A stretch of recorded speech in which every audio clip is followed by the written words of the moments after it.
Salam alaikum les gens. Bassem Védicieux 69200. Bon, en espérant que ça va, que les choses se passent. L'équipe de l'après-midi bientôt. J'aimerais revenir avec vous sur un commentaire que j'ai fait exprès d'afficher hier sur mon Snap. J'ai fait exprès parce que je savais que ça allait ouvrir un discours d'hypocrite. Le frère là qui m'a envoyé le message, je ne sais pas si c'est un frère ou une sœur, et qui me dit je comprends pas. Il y a des femmes mariées qui sont là, qui parlent avec toi dans ton Snap, qui ci, ça. Bon, chacun a le droit de penser comme il veut. Moi, je critique en aucun cas les gens qui disent ça. On peut les comprendre. Mais d'un autre côté, il faut bien que vous sachiez une chose, les gens, qu'Allah m'en soit témoin. Aucune femme sur Snap vient me draguer. Aucune femme sur Snap vient parler avec moi pour un oui ou pour un non. Si ces femmes, elles viennent parler avec moi, c'est uniquement quand j'ouvre des débats qui les concernent. Oui, uniquement des débats qui les concernent. Parce que moi, je vais vous expliquer une chose.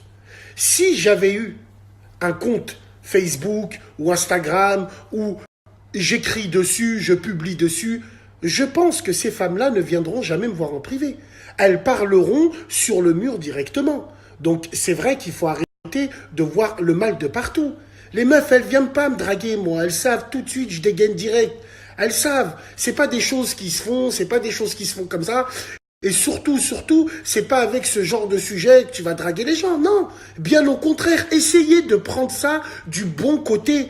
Les femmes qui sont mariées, qui ont l'expérience avec leur mari et qui donnent des conseils, elles le vivent. Vous le vivez pas. Essayez de prendre ça comme un bon conseil. Arrêtez de voir le vice de partout. C'est un truc de fou, ça se boube.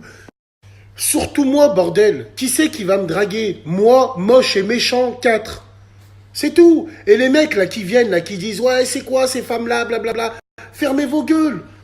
7 mecs sur 10 qui disent ça, quand votre femme elle dort à côté de vous, tu prends la couette, tu te retournes, tu prends ton téléphone, tu crées un faux profil.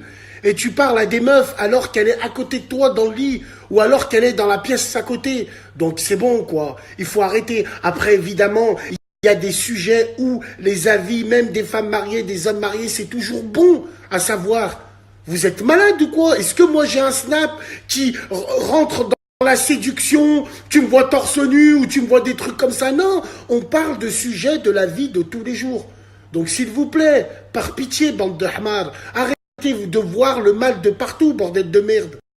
Voilà, donc moi je le prends du bon côté des choses, même si je suis le premier concerné. C'est pas bien de mentir sur les gens. Wallah, il azim, Allah, il est témoin. Aucune s'amuse à venir me draguer. Elle sait que je la bloque ou elle sait que je lui insulte sa grand-mère. Donc c'est bon, il faut arrêter avec ça, les frères et les sœurs. Voilà, là, les femmes, elles sont mariées, elles parlent de sujets qu'elles vivent. Mais vous voyez le mal de partout. C'est pas comme ça qu'il faut faire. On a besoin d'avis des gens concernés pour pouvoir avancer et surtout pour pouvoir vous mettre en garde, vous, vous n'êtes pas encore marié, vous n'êtes pas encore en couple. Prenez ça comme une chance, Zeb. En plus, même si je refuse de le voir, parce qu'il n'y a pas pire aveugle que celui qui n'a pas envie de voir, je suis public comme personnage. C'est comme si que tu parlais à une autre qui passe à la télé, c'est comme si que tu parlais... Voilà, c'est pas un mec qu'on connaît pas. C'est tout. Bref, c'est mon avis personnel. Arrêtez de voir le mal de partout. Eh ouais, parce que je comprends pas, moi. Vous dites rien quand ces femmes-là, mariées, elles vont voir des mecs qui sont torse nus, avec des cheveux lisses, ces fils de lâche, zitoun sur le corps. Là, c'est pas pareil. Là, moi, les frérots, il me manque des dents. Je suis là, je crie fort. On parle de choses bizarres. On parle de choses qui font mal. Ça n'a rien à voir avec ça. Donc, s'il vous plaît, plaçons chaque chose en son contexte. Prenez soin de vous, de vos familles. Salam alaikum, les gens.